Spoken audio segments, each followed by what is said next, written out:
కొంతమంది సమాధుల మీద నడుస్తూ అవి సమాధులని కూడా వారికి తెలియట్లేదని ఆ ప్రభు చెప్పారు. దేని మీద నడుస్తున్నారు? మృతమైన ఆలోచనలతో నడుస్తూ, చచ్చిపోయిన వారి ఆలోచనలతో నడుస్తూ, ఆత్మీయంగా చచ్చిపోయిన ఆలోచనలతో నడుస్తూ అవి సమాధులు కావని వాళ్ళు ఏం చేస్తున్నారు? తలంచుతున్నారని ప్రభు చెప్పారు. నిజంగా ఎంత ఖచ్చితంగా చెప్పారండి దేవుడు.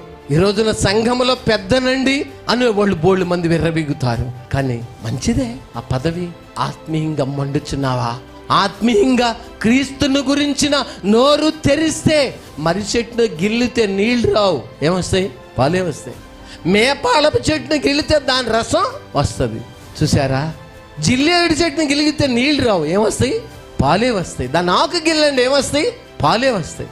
ఈ రోజున క్రైస్తవుని కదపండి అంటే, గిల్లడం అంటే కదపండి, ఆ నోట్లో నుంచి ఏమొస్తున్నాయ్యా?